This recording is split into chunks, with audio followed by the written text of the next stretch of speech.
देखिए, आज हम स्वतंत्रता संघर्ष का तीसरा चरण पढ़ेंगे और इसमें स्वतंत्रता तीसरे चरण में गांधी जी ने भाग लिया था, तो इसे गांधी युग के नाम से भी जाना जाता है। गांधी युग 1919 से 1942 तक चलता है। तो गांधी युग पढ़ने से पहले गांधी जी यानी महात्मा गांधी का थोड़ा संक्षिप्त जीवन परिचय जान लेते हैं। गांधी जी का जन्म हुआ था 2 अक्टूबर 1869 में हुआ था। ये 3 भाई थे।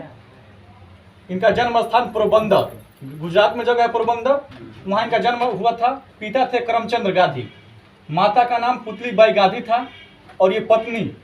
इनकी शादी 13 वर्ष की आयु में 1882 में 13 वर्ष की आयु में 1882 में कस्तूरबा गांधी से हो गया था। इनके 4 पुत्र थे। 2 थे लाल यानी हरिलाल मणिलाल और 2 थे दास यानी रामदास और देसर। ऐसे याद रखेंगे कि 2 लाल और 2 दास। तो बड़े पुत्र का नाम था हरिलाल। ये थोड़ा अपने पिता गांधी जी से गुस्से में रहते थे क्योंकि इन्होंने इनको पढ़ने के लिए पूरी छूट नहीं दिए। इंग्लैंड जाना चाहते थे और ये जाने नहीं दिए।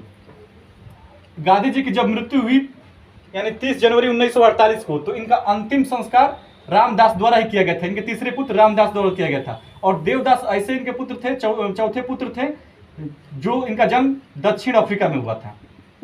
जब गांधी जी दक्षिण अफ्रीका के प्रवास पे थे तो इनका जन्म वहीं हुआ। देवदास का जन्म दक्षिण अफ्रीका में हुआ था। और एक और व्यक्ति है जमुनालाल बजाज। जमुनालाल बजाज को गांधी जी का 5वां पुत्र कहा जाता है। 4 पुत्र तो वास्तव में थे और 5वां पुत्र जमुनालाल बजाज थे। तो गांधी जी के 4 पुत्र कौन कौन? हरिलाल, मणिलाल, रामदास, देवदास। और 5वां पुत्र किसे माना जाता है, मतलब ये अपने पुत्र समान मानते थे उनको, तो इसलिए उनका 5वां पुत्र कहा गया, जमुनालाल बजाज को कहा गया। तो इनका था और इनका पूरा नाम था मोहनदास करमचंद गांधी।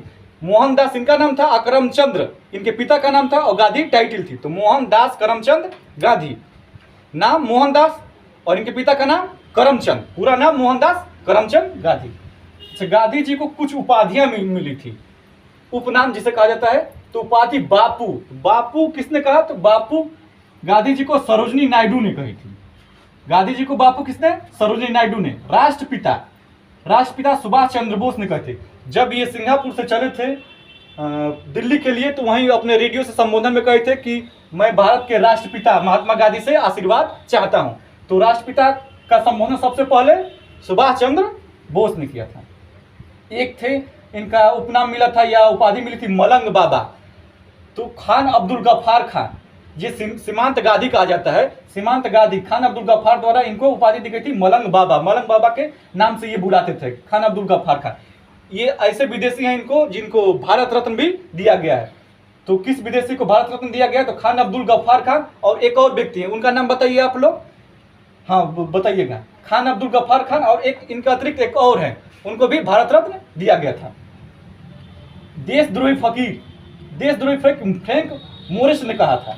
महात्मा रविंद्रनाथ टैगोर, आर.एन. टैगोर ने जब चंपारण सत्याग्रह में सफल हो गए गांधी जी अपने बात मनवाने को अंग्रेजों से, तो इससे प्रभावित होकर रविंद्रनाथ टैगोर ने महात्मा गांधी को यानी मोहनदास गांधी को महात्मा की उपाधि दी थी। तब से ये महात्मा कहे जाने लगे। उसके बाद आता है अर्धनंगा फकीर गांधी जी को किसने कहा था? तो विंस्टन चर्चिल।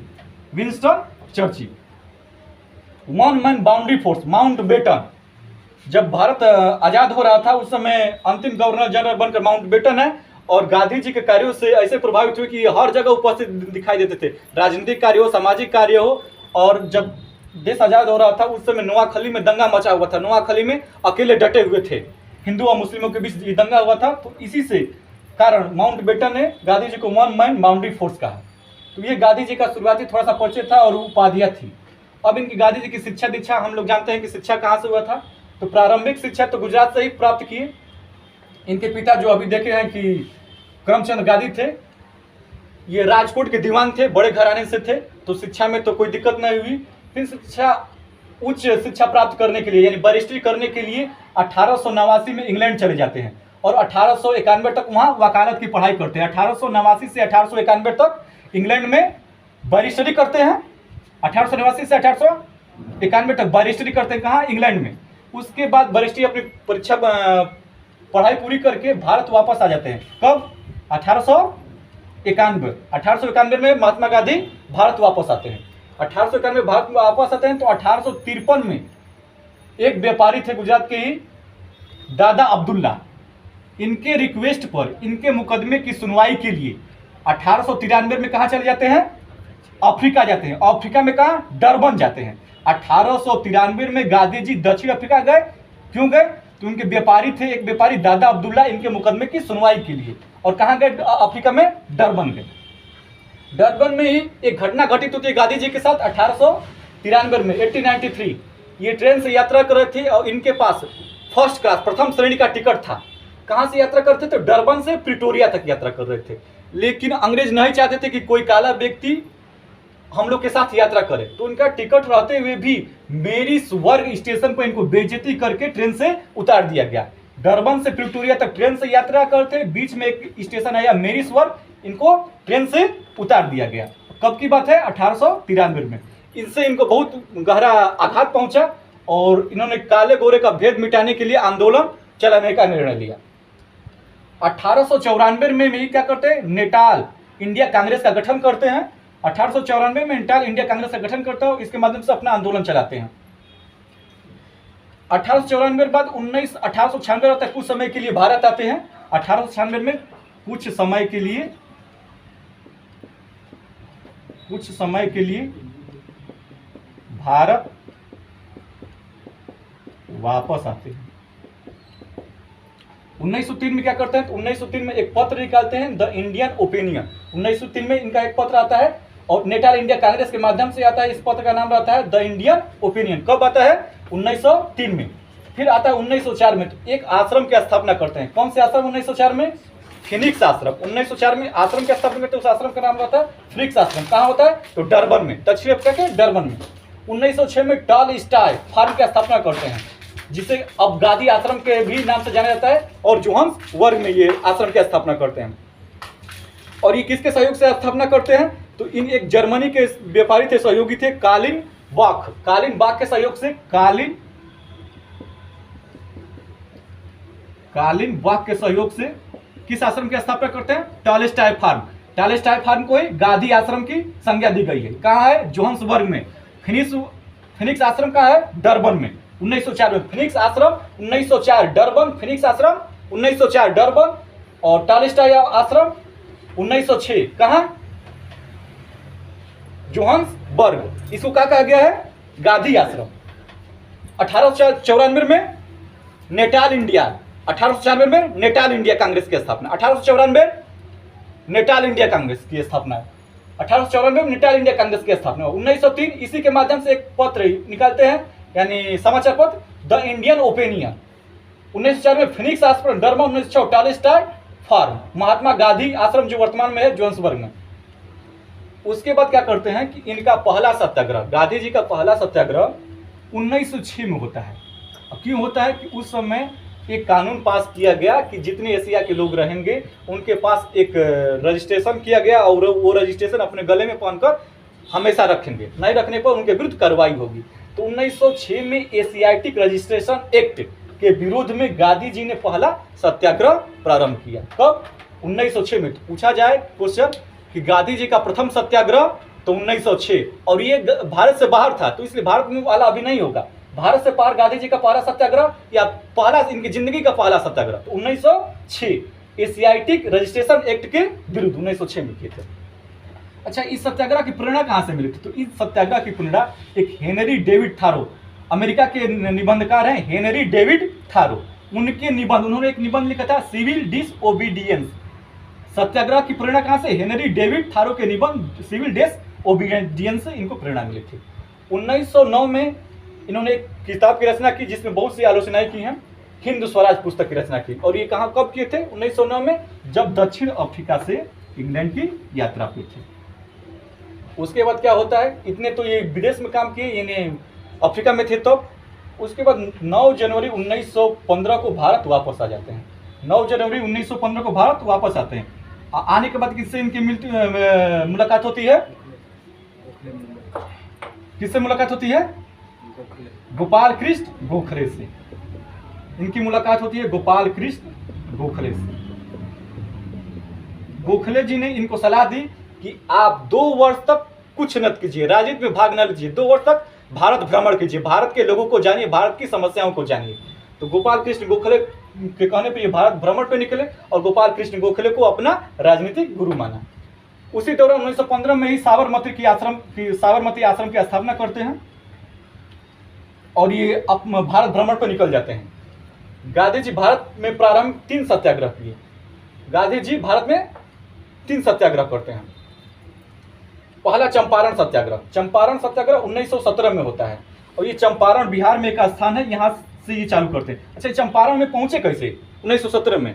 तो जब ये भारत भ्रमण पे कर रहे थे तो उसी दौरान 1916 में लखनऊ अधिवेशन हुआ था, कांग्रेस का लखनऊ अधिवेशन हुआ था। लखनऊ अधिवेशन में ही चंपारण के राजकुमार शुक्ल एक किसान थे, गांधी जी से मिले और गांधी जी से मिले और अपनी समस्याएं यानी चंपारण की समस्याएं और किसानों की समस्याएं गांधी जी को बताया और चंपारण आने का आग्रह किया।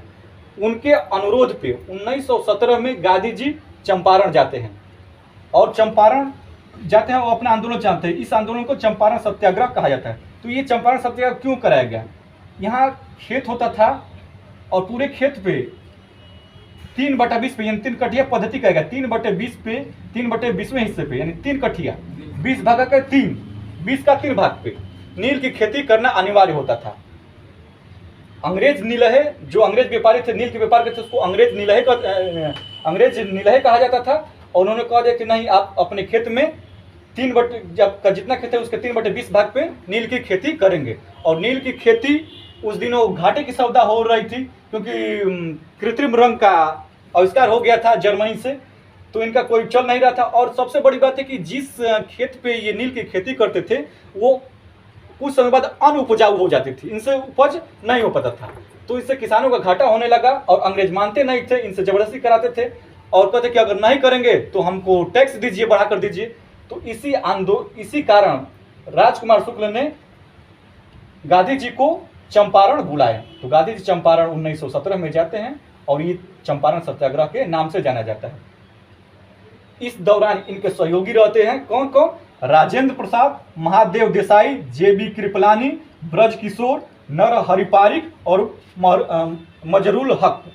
इनके चंपारण में गांधी जी के सहयोगी इतने रहते हैं। अच्छा, इनको याद कैसे करेंगे? तो याद करने का देखिए हम छोटा सा एक तरीका बता रहे हैं। राजेंद्र प्रसाद पे नहीं, राजेंद्र पर महादेव की कृपा हुई, राजेंद्र पर महादेव की कृपा हुई तो ब्रज किशोर और नरहरि को हक मिला। लास्ट में रहे हक, वैसे याद रखेंगे, राजेंद्र पर महादेव की कृपा हुई तो यानी किशोर नरहर को हक मिला। यानी ये आंदोलन सफल हुआ और इस पे ये 25% जो यहाँ है कि अंग्रेज जो अतिरिक्त इनसे टैक्स वसूलते थे उनको 25% लौटाने का वादा किए। कितना परसेंट? तो 25% क्या कर रहे हैं? 25% वापस लौटा रहे हैं। इस आंदोलन चंपारण सत्याग्रह आंदोलन एक तरह से सफल रहा। तो सफल होने के बाद गांधी जी को, यहां लिखे हैं, गांधी जी को क्या कहा गया? महात्मा। और महात्मा किसने कहा था? रविंद्रनाथ टैगोर ने। कब कहा? चंपारण सत्याग्रह सफल होने के बाद रविंद्रनाथ टैगोर ने गांधी जी को महात्मा की उपाधि दी थी। अच्छा, दूसरा आंदोलन आता है गांधी का जिंदगी का दूसरा आंदोलन अहमदाबाद मिल मजदूर आंदोलन 1918 में करते हैं। कब? अहमदाबाद मिल मजदूर आंदोलन 1918 में चलता है और इसी दौरान प्रथम भूख हड़ताल कहते हैं। तो ये अलग है कि पहला आंदोलन चंपारण 1917 और प्रथम भूख हड़ताल 1918। प्रथम भूख हड़ताल 1918 और पहला आंदोलन चंपारण यानी पहला सत्याग्रह चंपारण, पहला सत्याग्रह चंपारण 1917। और पूछेंगे कि गांधी जी का भारत से बाहर पहला सत्याग्रह, गांधी जी का भारत से बाहर पहला सत्याग्रह कहाँ हुआ था? 1906 एशियाटिक रजिस्ट्रेशन एक्ट के विरुद्ध में। कहाँ करते हैं? दक्षिण अफ्रीका में करते हैं। तो पहला सत्याग्रह भारत में चंपारण, और पूछा जाए कि इनका जिंदगी का पहला या भारत से बाहर, तो दक्षिण अफ्रीका में 1906 एशियाटिक रजिस्ट्रेशन एक्ट के विरुद्ध। उसके बाद है अहमदाबाद मिल मजदूर आंदोलन 1918 में। ये इसमें प्रथम बार भूख हड़ताल पे बैठे थे। ये था इस आंदोलन में कि उसी दौरान एक प्लेग आया था और प्लेग में प्लेग बोनस दिया जाता था। तो प्लेग समाप्त होने के बाद अंग्रेजों ने प्लेग बोनस देना कम कर दिया, जिससे मिल जो मालिक थे उन्होंने बोनस देना कम कर दिया। तो मिल मालिकों और मिल मजदूरों में ये संघर्ष हुआ। जिस पे एक थे विक्रम, उनका नाम है प्रथम भूख हड़ताल, अच्छा उनका नाम विक्रम कुछ करके, उनकी बहन थी अनुसुईया बेन। अनुसुईया बेन उनको सहायता करती हैं। हाँ, अंबालाल सारा भाई थे, ये मिल मालिक थे, अंबालाल सारा भाई मिल मालिक थे, मिल मालिक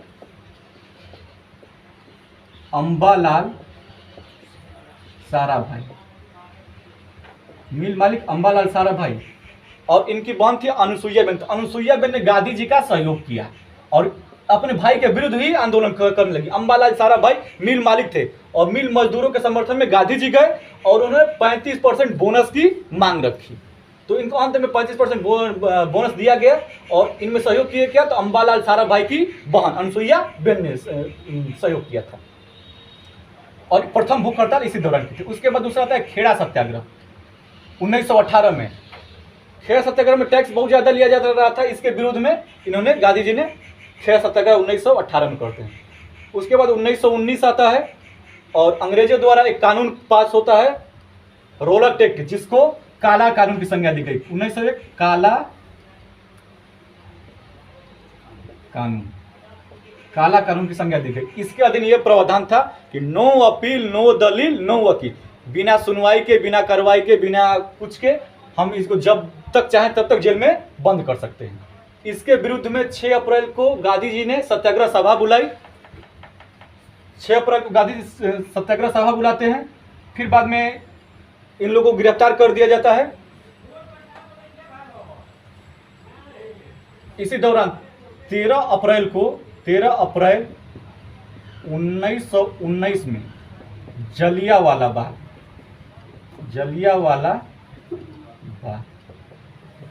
में सैफुद्दीन किचलू और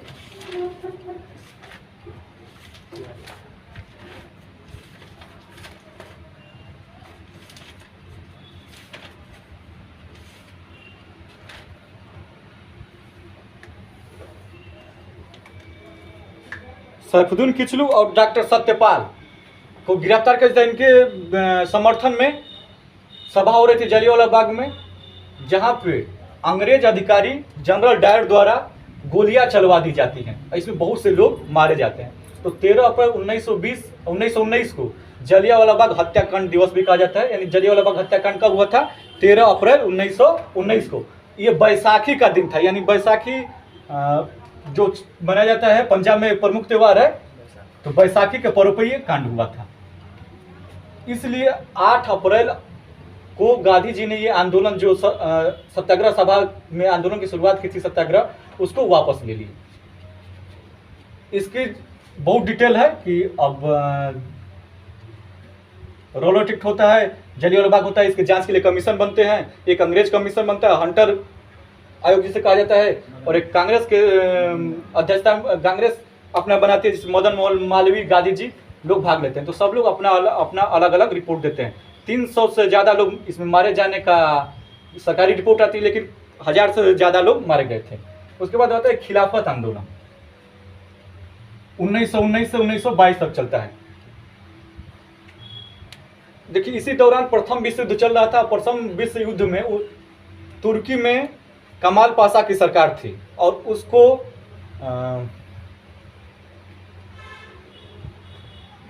कमाल पाशा की सरकार थी और कमाल पाशा तुर्की का विभाजन कर दिया गया और एक विभाजन कर दिया गया, तुर्की का विभाजन कर दिया गया और एक पोस्ट होता है इन लोग में,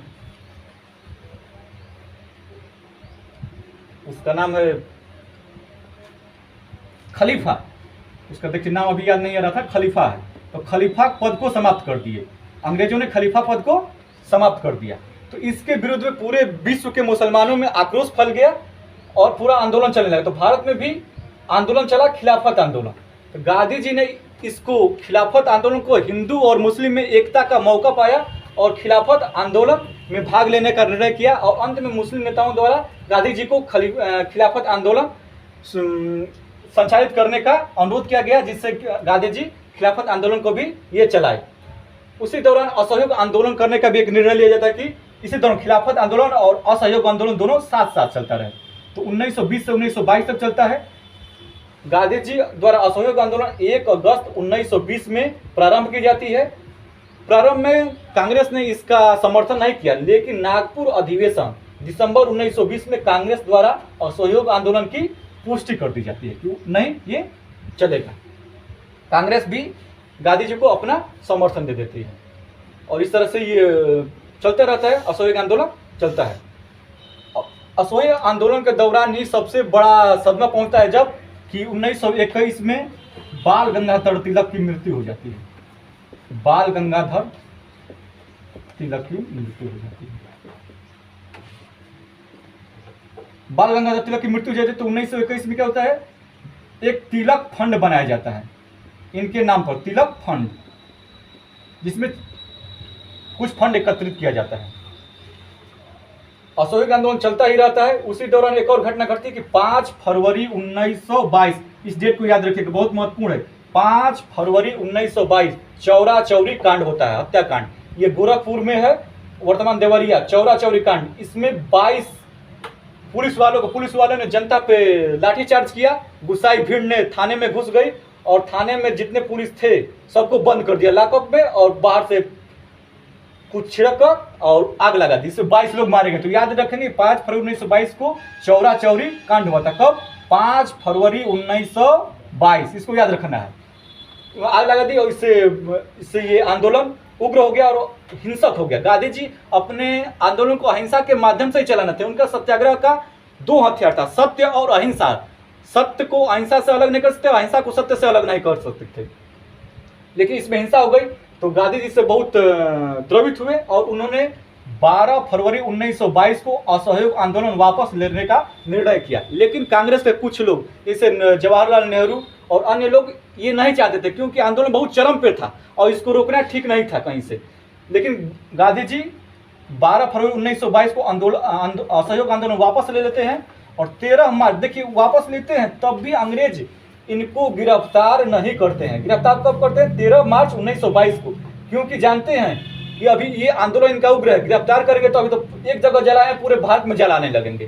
तो गांधी जी अभी डरे रहते हैं, इसलिए ये कुछ लोग रहते हैं कि नहीं, आंदोलन उग्र है, अभी वापस न लिया जाए, हम लोग सफलता की ओर हैं। लेकिन गांधी जी वापस लेते हैं और अंततः 13 मार्च 1922 को गांधी जी को गिरफ्तार कर लिया जाता है। 13 मार्च 1922 को गांधी जी को गिरफ्तार कर लिया जाता है और इनको जेल में रखा जाता है। इस दौरान वो बीमार होते रहते हैं और बीमारी के आधार पर 5 फरवरी 1924 को गांधी जी को रिहा कर दिया जाता है।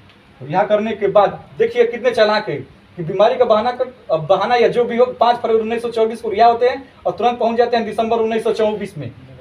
दिसंबर 1924 में और कांग्रेस के बेलगांव अधिवेशन में पहली बार वो एकमात्र, गांधी जी केवल एक ही बार, इसके बाद कभी नहीं, प्रथम वो एक बार कांग्रेस की अधिवेशन की अध्यक्षता करते हैं। कब? 1924 में। या अब तक 1924 तक आज पढ़ रहे हैं, उसके बाद अगले वीडियो में 1924 के बाद भी हम लोग कहाँ तक पहुँचेंगे तो 1942 तक पहुँचना है। इतनी ये बात रही, एक बार रिवीजन कर लीजिएगा, देखिएगा और इस पर ऑब्जेक्टिव कीजिएगा, क्वेश्चन यहीं से रहेगा।